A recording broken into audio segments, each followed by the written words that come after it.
जय माता दी दोस्तों, आप सभी को नवरात्रि की बहुत बहुत शुभकामनाएं। इस वीडियो में हम सुनेंगे दुर्गा सप्तशती पाठ का प्रथम अध्याय सुनने से पहले हमें दुर्गा कवच, अर्गला स्रोत, कीलक स्रोत का पाठ करना बहुत ही अनिवार्य होता है और बहुत ही शुभ माना जाता है। तो पहले हम दुर्गा कवच करेंगे, अर्गला स्रोत करेंगे, कीलक स्रोत करेंगे, उसके बाद हम दुर्गा सप्तशती का प्रथम अध्याय पढ़ेंगे और सुनेंगे। तो चलिए दुर्गा कवच शुरू करते हैं। सबसे पहले मैं आपको बता दूं कि मेरे चैनल पर आपको दुर्गा सप्तशती पाठ के सभी अध्याय एक एक करके सुनाए जाएंगे 9 दिनों के अंदर। इस बार जो नवरात्रि है वह 10 दिन की है, तो हम एक एक करके सारे अध्याय सुनेंगे। तो मेरे चैनल को आप सब्सक्राइब कर लीजिएगा और लाइक बटन पे ज़रूर क्लिक करिएगा। तो चलिए प्रेम से बोलिए साचे दरबार की जय। दुर्गा कवच का हम पाठ शुरू करेंगे, उसके पहले एक स्रोत पढ़ेंगे। या देवी सर्वभूतेषु शक्ति रूपेण संस्थिता नमस्तस्यै नमस्तस्यै नमस्तस्यै नमो नमः। दुर्गा कवच शुरू करते हैं। मार्कंडेय जी ने कहा, पितामह जो इस संसार में परम गोपनीय तथा सभी मनुष्यों की सब प्रकार से रक्षा करने वाला है, जो अब तक आपने दूसरे किसी के सामने प्रकट न किया हो, ऐसा कोई साधन मुझे बताइए। ब्रह्मा जी बोले, ब्राह्मण ऐसा साधन तो एक देवी का कवच ही है, जो गोपनीय से भी परम गोपनीय, पवित्र तथा संपूर्ण प्राणियों का उद्धार करने वाला है। महामुनि उसे श्रवण करो। देवी की 9 मूर्तियां हैं, जिन्हें 9 दुर्गा कहते हैं। उनके पृथक पृथक नाम बतलाए जाते हैं। प्रथम नाम शैलपुत्री है, दूसरी मूर्ति का नाम ब्रह्मचारिणी है, तीसरा स्वरूप चंद्रघंटा के नाम से प्रसिद्ध है, चौथी मूर्ति को कुसमांडा कहते हैं, पांचवी दुर्गा का नाम स्कंद माता है, देवी के छठे रूप को कात्यायनी कहते हैं, सातवां कालरात्रि और आठवां स्वरूप महागौरी के नाम से प्रसिद्ध है, नौवीं दुर्गा का नाम सिद्धिदात्री है। ये सब नाम सर्वज्ञ महात्मा वेद भगवान के द्वारा ही प्रतिपादित हुए हैं। जो मनुष्य अग्नि में जल रहा हो, रणभूमि में शत्रु से घिर गया हो, विषम संकट में फंस गया हो तथा इस प्रकार भय से आतुर होकर जो भगवती की शरण में प्राप्त हुए हों, उनका कभी अमंगल नहीं होता। युद्ध के समय संकट में पड़ने पर भी उनके ऊपर कोई विपत्ति नहीं दिखाई देती। उन्हें शोक, दुख और भय की प्राप्ति नहीं होती। जिन्होंने भक्ति पूर्वक देवी का स्मरण किया है, उनका निश्चय ही अभ्युदय होता है। देवेश्वरी, जो तुम्हारा चिंतन करते हैं, उनकी तुम निसंदेह रक्षा करती हो। चामुंडा देवी प्रेत पर आरूढ़ होती हैं, वाराही भैंसे पर सवारी करती हैं, ऐन्द्री का वाहन ऐरावत हाथी है, वैष्णो देवी गरुड़ पर ही आसन जमाती हैं, महेश्वरी वृषभ पर आरूढ़ होती हैं, कौमारी का वाहन मयूर है, भगवान विष्णु की प्रियतमा लक्ष्मी देवी कमल के आसन पर विराजमान है और हाथों में कमल धारण किए हुए हैं। वृषभ पर आरूढ़ ईश्वरी देवी ने श्वेत रूप धारण कर रखा है। ब्राह्मी देवी हंस पर बैठी हुई हैं और सब प्रकार के आभूषणों से विभूषित हैं। इस प्रकार ये सभी माताएं सब प्रकार की योग शक्तियों से संपन्न हैं। इसके सिवा और भी बहुत सी देवियां हैं, जो अनेक प्रकार के आभूषणों की शोभा से युक्त तथा नाना प्रकार के रत्नों से सुशोभित हैं। ये संपूर्ण देवियां क्रोध से भरी हुई हैं और भक्तों की रक्षा के लिए रथ पर बैठी हुई दिखाई देती हैं। हे शंख, ये शंख, चक्र, गदा, शक्ति, हल और मूसल, खेटक और तोमर, परशुपाश, कुंत और त्रिशूल एवं उत्तम सारंग, धनुष आदि अस्त्र शस्त्र अपने हाथों में धारण करती हैं। दैत्यों के शरीर का नाश करना, भक्तों को अभय दान देना और देवताओं का कल्याण करना, यही इनके शस्त्र धारण करने का उद्देश्य है। महान रौद्र रूप, अत्यंत घोर पराक्रम, महान बल और महान उत्साह देने वाली देवी, तुम महान भय का नाश करने वाली हो। तुम्हें नमस्कार है। तुम्हारी जो और देखना भी कठिन है। शत्रुओं का भय बढ़ाने वाली जगदम्बिके मेरी रक्षा करो। पूर्व दिशा में ऐन्द्री मेरी रक्षा करें, अग्निकोण में अग्नि शक्ति मेरी रक्षा करें, दक्षिण दिशा में वाराही और नैऋत्य कोण में खड्ग धारिणी मेरी रक्षा करें, पश्चिम दिशा में वारुणी और वाय कोण में मृग पर सवारी करने वाली देवी मेरी रक्षा करें, उत्तर दिशा में कौमारी और ईशान कोण में शूल धारिणी रक्षा करें। ब्राह्मणी, तुम ऊपर की ओर से मेरी रक्षा करो और वैष्णवी देवी नीचे की ओर से मेरी रक्षा करें। इसी प्रकार 100 को अपना वाहन बनाने वाली चामुंडा देवी दसों दिशाओं में से मेरी रक्षा करे। जया आगे से और विजया पीछे की ओर से मेरी रक्षा करे। वाम भाग में अजीत और दक्षिण भाग में अपराजिता रक्षा करे। उद्योतिनी शिखा की रक्षा करे। उमा मेरे मस्तक पर विराजमान होकर रक्षा करे। ललाट में मालाधारी रक्षा करे और यशस्विनी मेरी भौहों का संरक्षण करे। भौहों के मध्य में त्रिनेत्रा और नथुनों की यम घंटा देवी रक्षा करे। दोनों नेत्रों के मध्य भाग में शंखिनी और कानों को द्वार वासनी रक्षा करे। कालिका देवी कपोलों की और भगवती शांकरी कानों की मूल रूप की रक्षा करे। नसिका में सुगंधा और ऊपर की ओर से चर्चिका देवी रक्षा करे। नीचे की ओर से अमृतकला तथा जीवा में सरस्वती देवी रक्षा करे। कौमारी दांतों की और चंद्रिका कंठ प्रदेश की रक्षा करे। चित्र घंटा गले की और महामाया तालु में रहकर रक्षा करे। कामाक्षी तोड़ी की और सर्वमंगला मेरी वाणी की रक्षा करे। भद्रकाली ग्रीवा में और धनुर्धरी पृष्ठवंश में मेरी रक्षा करे। कंठ के बाहरी भाग में नील ग्रीवा और कंठ की नली में नल कुबरी रक्षा करे। दोनों कंधों में खडिगनी और मेरी दोनों भुजाओं की वज्रधारिणी रक्षा करे। दोनों हाथों में दंडनी और अंगुलियों में अंबिका रक्षा करे। शूलेश्वरी नखों की रक्षा करे। कुलेश्वरी कुटी पेट में रहकर रक्षा करे। महादेवी स्तनों दोनों स्तनों की और शोकनाशिनी देवी मन की रक्षा करें। ललिता देवी हृदय में और शूलधारिणी उदार में रह के रक्षा करें। नाभि में कामिनी और गुहा भाग में गुहेश्वरी रक्षा करें। पूतना और कामिका लिंग की और महिष वाहिनी गुदा की रक्षा करें। भगवती कटि भाग में और विंध्यवासिनी घुटनों की रक्षा करें।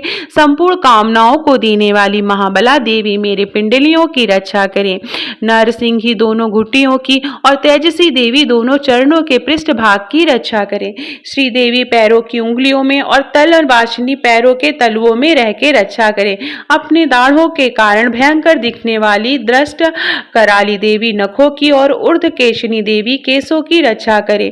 रोमवलियों के छिद्रों में कौबरी और त्वचा की वागीश्वरी देवी रक्षा करे। पार्वती देवी रक्त मज्जा वसा मांस हड्डी और मेद की रक्षा करे।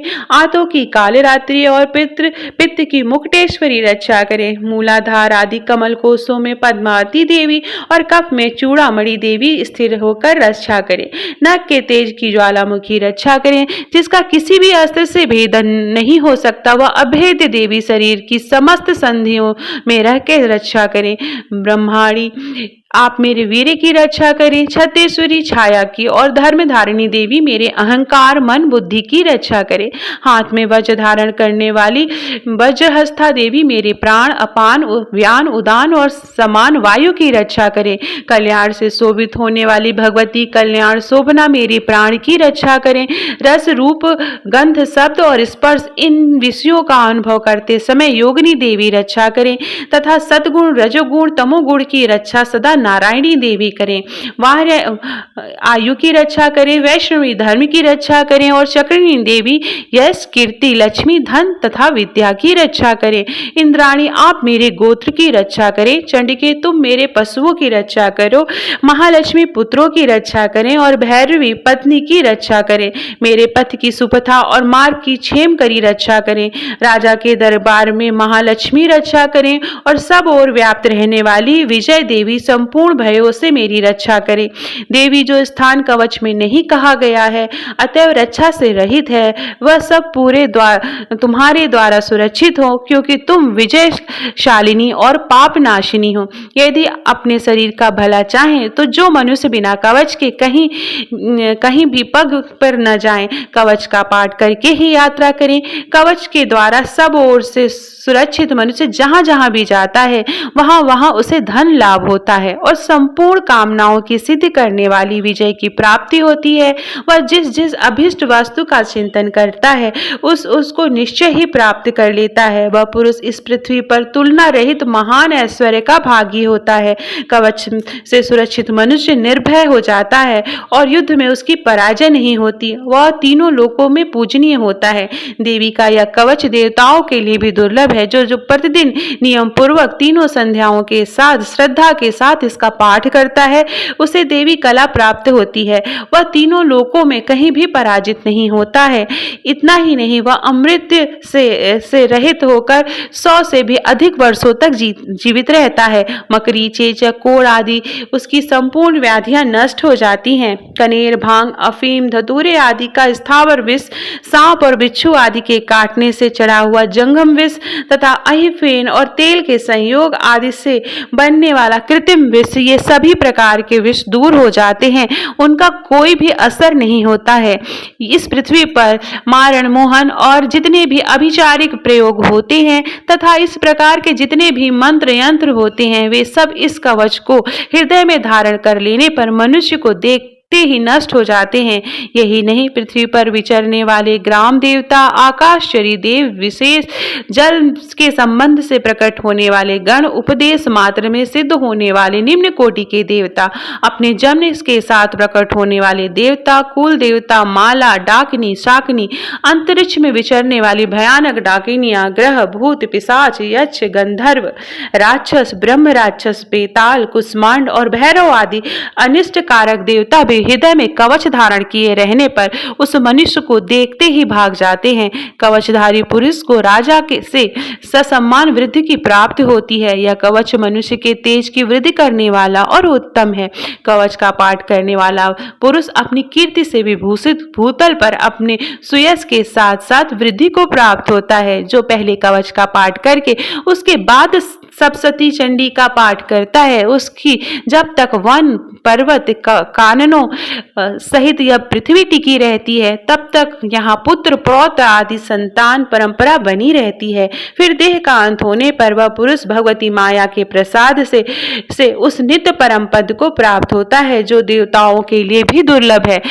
वह सुंदर दिव्य रूप धारण करता है और कल्याणमय शिव के अंदर आनंद का भागी होता है। इति श्री देवी कवच संपूर्ण। तो ये देवी कवच यहीं पर समाप्त होता है। अब हम अर्गला स्रोत का पाठ करेंगे। ओम नमः चंडिकाय। ओम चंडिका देवी को नमस्कार है। मार्कंडेय जी कहते हैं, जयंती मंगला काली, भद्रकाली कपालिनी, दुर्गा क्षमा शिवा धात्री, स्वाहा स्वधा नमस्तुते। जयंती मंगला काली, भद्रकाली कपालिनी, दुर्गा क्षमा शिवा धात्री, स्वाहा और स्वधा, इन नामों से प्रसिद्ध जगदम्बिके तुम्हें नमस्कार है। देवी चामुंडे तुम्हारी जय हो। संपूर्ण प्राणियों की पीड़ा हरने वाली देवी तुम्हारी जय हो। सब में व्याप्त रहने वाली देवी तुम्हारी जय हो।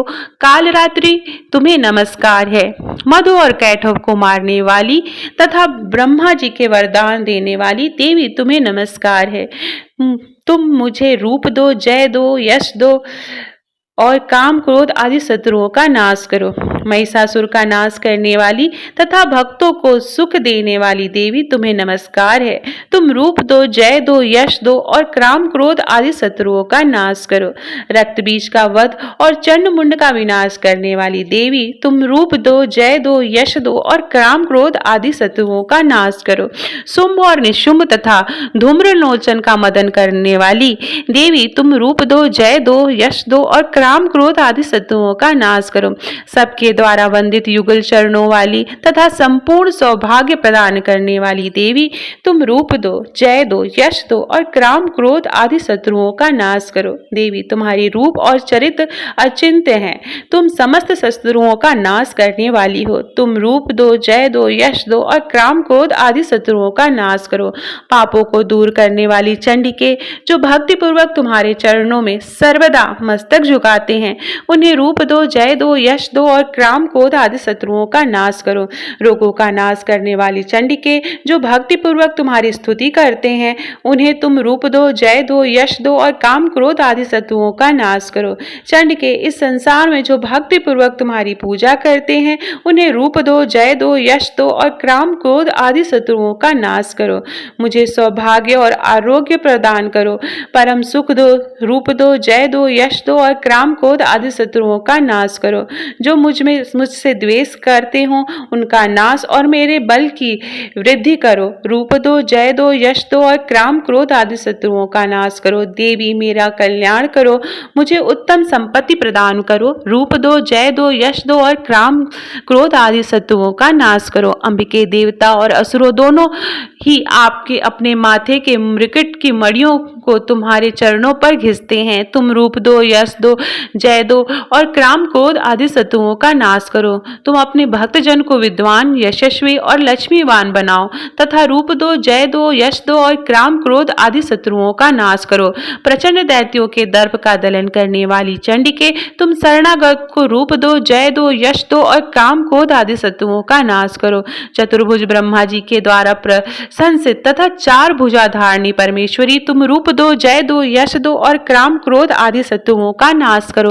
देवी अंबिके, भगवान विष्णु नित्य निरंतर भक्ति पूर्वक तुम्हारी स्तुति करते हैं। तुम रूप दो, जय दो, यश दो और काम क्रोध आदि शत्रुओं का नाश करो।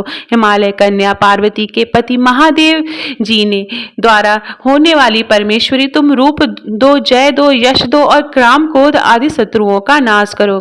सचिपति इंद्र के द्वारा सद्भाव से पूजित होने वाले परमेश्वरी, तुम रूप दो, यश दो, जय दो और काम क्रोध आदि शत्रुओं का नाश करो। प्रचंड भुज दंडों वाले दैत्यों का घमंड चूर करने वाली देवी, तुम रूप दो, जय दो, यश दो और काम क्रोध आदि शत्रुओं का नाश करो। देवी अंबिके, तुम अपने भक्तों को सदा असीम आनंद प्रदान करती हो। मुझे रूप दो, जय दो, यश दो और काम क्रोध आदि शत्रुओं का नाश करो।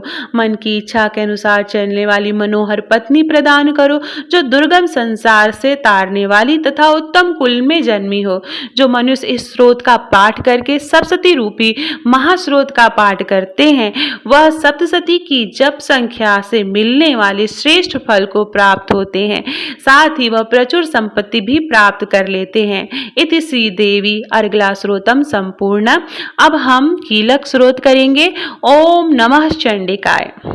मार्कंडेय जी कहते हैं, विशुद्ध ज्ञान ही जिनका शरीर है, तीनों वेद ही जिनके तीन नेत्र हैं, जो कल्याण प्राप्ति के हेतु तथा अपने मस्तक पर अर्धचंद्र धारण करते हैं, उन भगवान शिव को नमस्कार है। मंत्रों का जो भी अभिकीलक है, अर्थात मंत्रों की सिद्धि में विघ्न उपस्थित करने वाले शाप रूपी कीलक का निवारण करने वाला है, उस सप्तशती स्रोत को संपूर्ण रूप से जानना चाहिए और जानकर उनकी उपासना करनी चाहिए। उसके भी उच्चाटन आदि कर्म सिद्ध होते हैं, उसे भी समस्त दुर्लभ वस्तुओं की प्राप्ति होती है। तथापि जो अन्य मंत्रों का जप न करके केवल इस सप्तशती नामक स्रोत से ही देवी की स्तुति करते हैं, उन्हें स्तुति मात्र से ही सच्चिदानंद स्वरूपिणी देवी सिद्ध हो जाती हैं। उन्हें अपने कार्य की सिद्धि के लिए मंत्र, औषधि तथा अन्य किसी साधन के उपयोग की आवश्यकता नहीं रहती। बिना जप के उनके उच्चाटन आदि समस्त अभिचारिक कर्म सिद्ध हो जाते हैं। इतना ही नहीं, उनकी संपूर्ण अभीष्ट वस्तुएं भी सिद्ध होती हैं। लोगों के मन में यह शंका थी कि जब केवल सप्तशती की उपासना से भी समान रूप से अथवा सप्तशती को छोड़कर अन्य मंत्रों की उपासना से भी समान रूप से सब कार्य सिद्ध होते हैं। अब इनके श्रेष्ठ कौन सा साधन है? लोगों की इस शंका को सामने रखकर भगवान शंकर ने अपने पास आए हुए जिज्ञासुओं को समझाया कि यह सप्तशती नामक संपूर्ण स्रोत ही सर्वश्रेष्ठ और कल्याणमय है। तदनंतर भगवती चंडिका के सप्तशती नामक स्रोत को महादेव जी ने गुप्त कर दिया। सप्तशती के पाठ से जो पुण्य प्राप्त होता है, उसकी कभी समाप्ति नहीं होती, किंतु अन्य मंत्रों के जप जन्य पुण्य की समाप्ति हो जाती है। अतः भगवान शिव ने अन्य मंत्रों की अपेक्षा जो सप्तशती की ही श्रेष्ठता का निर्णय किया, उसे जानना चाहिए। अन्य मंत्रों का जप करने वाला पुरुष भी यदि सप्तशती के स्रोत तथा जप का अनुष्ठान कर ले, तो वह भी पूर्ण रूप से कल्याण का भागी होता है। इसमें तनिक भी संदेह नहीं है। जो साधक कृष्ण पक्ष की चतुर्दशी तथा अथवा अष्टमी को एकाग्रचित होकर भगवती की सेवा में अपना सर्वस्व समर्पित कर देता है और फिर से उसे प्रसाद रूप में ग्रहण करता है, उसी पर भगवती माँ प्रसन्न होती हैं, अन्यथा उनकी प्रसन्नता नहीं प्राप्त होती। इस प्रकार सिद्धि से प्रतिबंधक रूप कीलके महादेव जी ने इस स्रोत को कीलित कर रखा है। जो पूर्वोक्त रीति से निष्कीलन करके इस सप्तशती स्रोत का प्रतिदिन स्पष्ट उच्चारण पूर्वक पाठ करता है, वह मनुष्य सिद्ध हो जाता है, वही देवी के पार्षद होता है और वही गांधर्व भी होता है। सर्वस्त्र विचरते रहने पर भी इस संसार में उसे कहीं भी भय नहीं होता, वह अपमृत्यु से वश में नहीं पड़ता तथा देह त्यागने के अनंतर मोक्ष प्राप्त कर लेता है।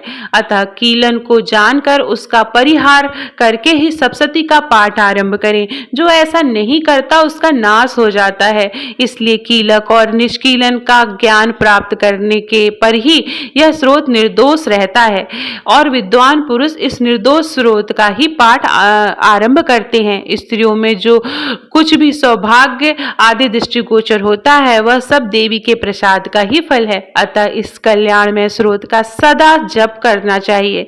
इस स्रोत का मंद स्वर से पाठ करने पर स्वल्प फल की प्राप्ति होती है। अतः उच्च स्वर से ही इसका पाठ आरंभ करना चाहिए, जिससे प्रसाद से ऐश्वर्य, सौभाग्य, आरोग्य, संपत्ति, शत्रुनाश तथा परम मोक्ष की भी सिद्धि होती है। उन कल्याणमयी जगदम्बा की स्तुति मनसा क्यों नहीं करते। इति श्री देवी कीलक स्रोतः संपूर्ण। तो ये था देवी कीलकम का स्रोतम। अब हम प्रथम अध्याय शुरू करेंगे। प्रेम से बोलिए जय माता दी, साचे दरबार की जय।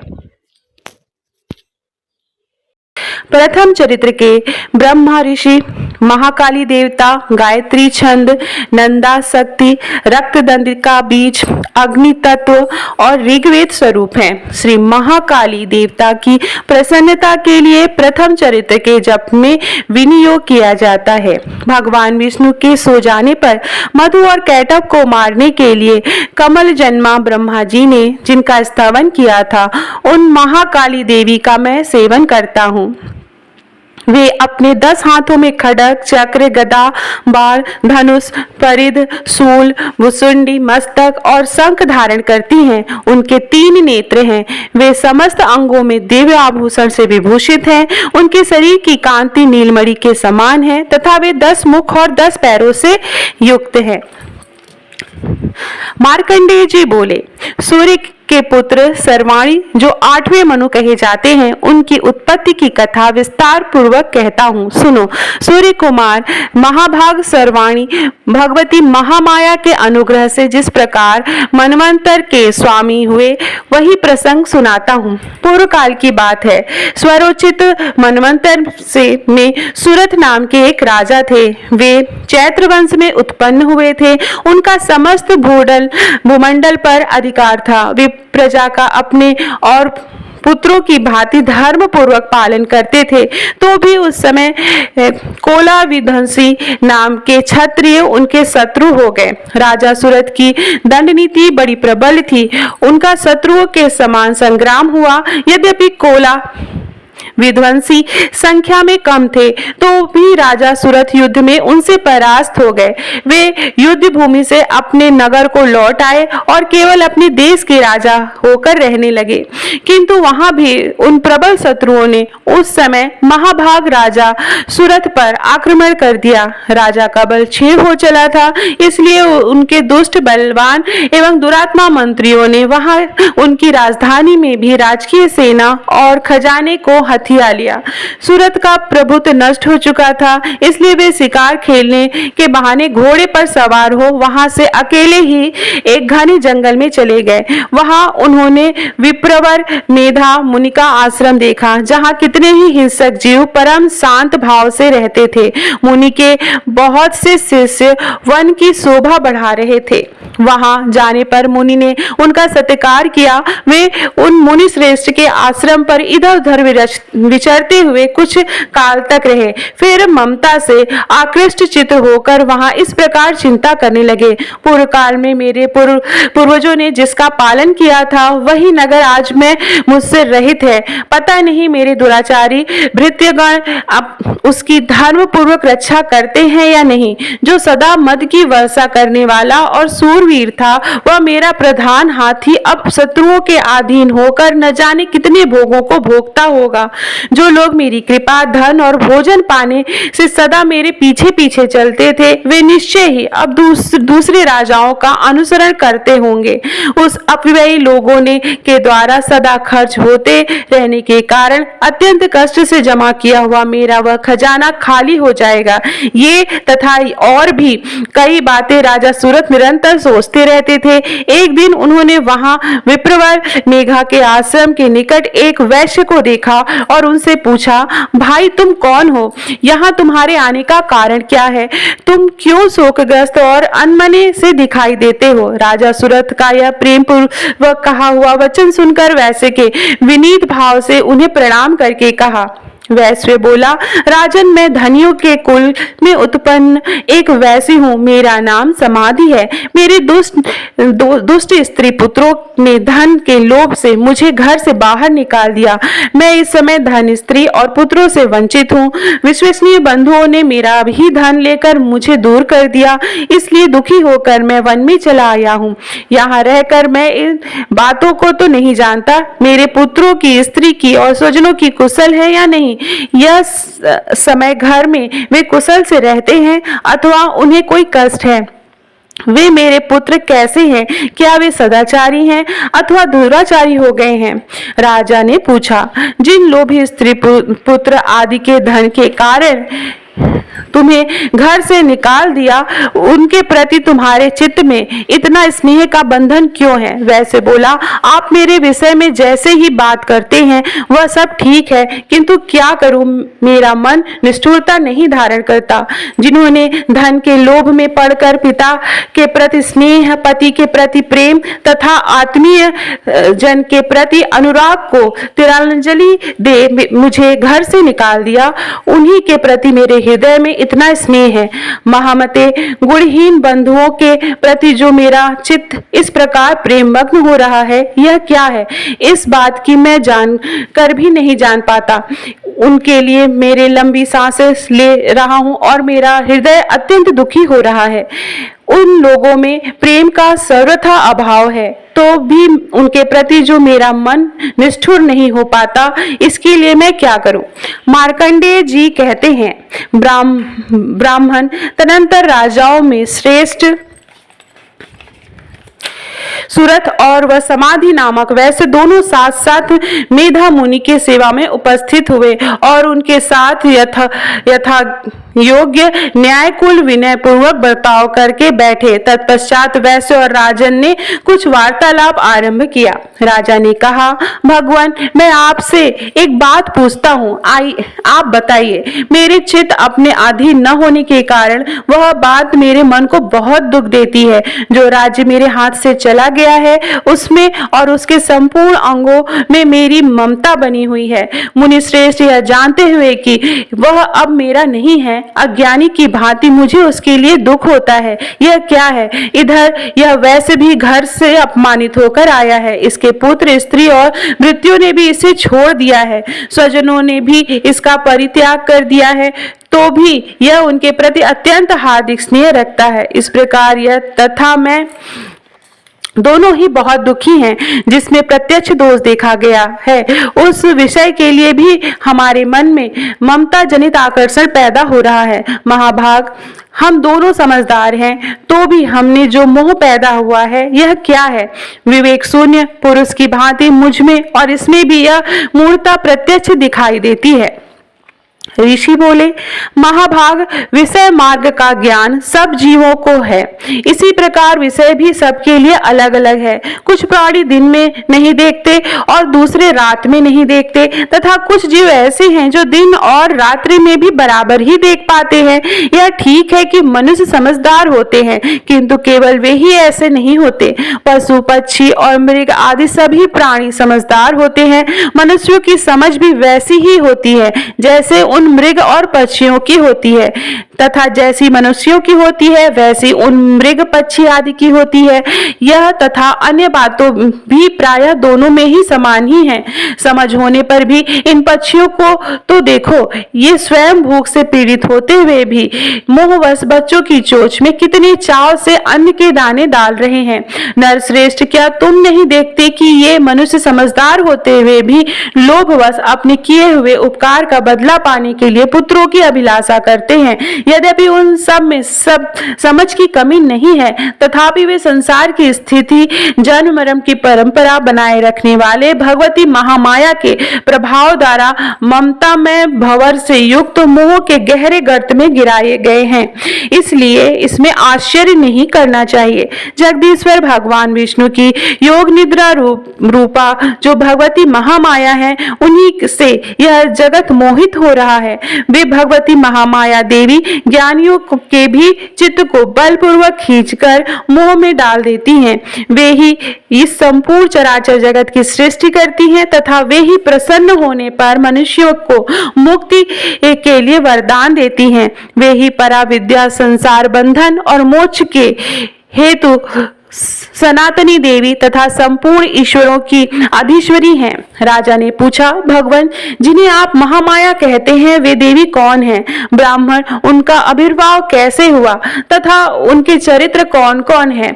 ब्रह्मवेत्ताओं में श्रेष्ठ महर्षि, उन देवी का जैसा प्रभाव हो, जैसा स्वरूप हो और जिस प्रकार प्रादुर्भाव हुआ हो, वह सब मैं आपके मुख से सुनना चाहता हूँ। ऋषि बोले, राजन, वास्तव में तो देवी नित्य स्वरूपा ही हैं। संपूर्ण जगत उन्हीं के रूप है तथा उन्होंने समस्त विश्व को व्याप्त कर रखा है। तथापि उनका प्रकाश अनेक प्रकार से होता है। वह मुझसे सुनो। यद्यपि वे नित्य और अजन्मा हैं, तथापि जब देवताओं का कार्य सिद्ध करने के लिए प्रकट होती हैं, उस समय लोक में उत्पन्न हुई कहलाती हैं। कल्प के अंत में जब संपूर्ण जगत एकार वर्ण में निमग्न हो रहा था और उनके सबके प्रभु भगवान विष्णु शेषनाग की शैया बिछाकर योग निद्रा का आश्रय लेके सो रहे थे, उस समय उनके कानों के मैल से दो भयंकर असुर उत्पन्न हुए जो मधु और कैटव के नाम से विख्यात थे। वे दोनों ब्रह्मा जी का वध करने को तैयार हो गए। भगवान विष्णु के नाभि कमल में विराजमान प्रजापति ब्रह्मा जी ने जब उन दोनों को भयानक असुरों को अपने पास आया और भगवान को सोया हुआ देखा, तब एकाग्रचित्त होकर उन्होंने भगवान विष्णु को जगाने के लिए उनके नेत्रों में निवास करने वाली योग निद्रा का स्तवन आरंभ किया, जो इस विश्व की अधीश्वरी, जगत को धारण करने वाली, संसार का पालन और संसार संहार करने वाली तथा तेज स्वरूप भगवान विष्णु की अनुपम शक्ति है। उन्हीं भगवती निद्रा देवी की भगवान ब्रह्मा स्तुति करने लगे। ब्रह्मा जी ने कहा, देवी, तुम ही स्वाहा, तुम ही स्वधा और तुम ही वस्त्रकार हो। स्वर भी तुम्हारे ही स्वरूप हैं। तुम ही जीवनदायिनी सुधा हो। नित्य अक्षर प्रणव में आकार, उकार, मकार, इन तीनों मात्राओं के रूप में तुम ही स्थित हो तथा इन तीन मात्राओं के अतिरिक्त जो बिंदु रूपा नित्य अर्ध मात्रा है, जिसका विशेष रूप से उच्चारण नहीं किया जा सकता, वह भी तुम ही हो। देवी, तुम ही संध्या, सावित्री तथा परम जननी हो। देवी, तुम ही इस विश्व ब्रह्मांड को धारण करती हो।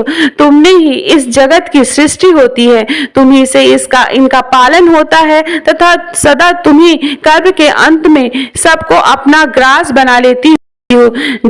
जगन्मयी देवी, इस जगत की उत्पत्ति के समय तुम सृष्टि रूपा हो, पालन काल में स्थिति रूपा हो तथा कल्पांत के समय संहार रूप धारण करने वाली हो। तुम ही महाविद्या, महामाया, महामेघा, महास्मृति, महामोह रूपा, महादेवी और महासुरी हो। तुम ही तीनों गुणों को उत्पन्न करने वाली सबकी प्रकृति हो। भयंकर कालरात्रि, महारात्रि और मोहरात्रि भी तुम ही हो। तुम ही ईश्वरी, तुम ही ह्रीं, तुम ही बोध स्वरूपा बुद्धि हो। लज्जा, पुष्टि, तुष्टि, शांति और क्षमा भी तुम ही हो। तुम ही खड्ग धारणी, शूल धारणी, घोर रूपा तथा गदा, चक्र, शंख तथा और धनुष धारण करने वाली हो। बाण, भुशुंडी और परिघ ये तुम्हारे ही अस्त्र हैं। तुम सौम्य और सौम्यांतर हो। इतना ही नहीं, जितने भी सौम्य और सुंदर पदार्थ हैं उन सब की अपेक्षा तुम अत्यधिक सुंदरी हो। पर और अपर सबसे परे रहने वाली परमेश्वरी तुम ही हो। सर्व स्वरूप देवी, कहीं भी सत असत रूप जो कुछ वस्तुएं हैं और उन सब की जो शक्ति है वह तुम ही हो। ऐसी अवस्था में तुम्हारी स्तुति क्या हो सकती है? जो इस जगत की सृष्टि, पालन और संहार करते हैं, उन भगवान को भी जब तुमने निद्रा के अधीन कर दिया, तब तुम्हारी स्तुति करने में यहाँ कौन समर्थ हो सकता है? मुझको, भगवान शंकर को और भगवान विष्णु को भी तुमने ही शरीर धारण कराया है, अतः तुम्हारी स्तुति करने की शक्ति किसमें है? देवी, तुम तो इस अपने इन उदार प्रभावों से ही प्रशंसित हो।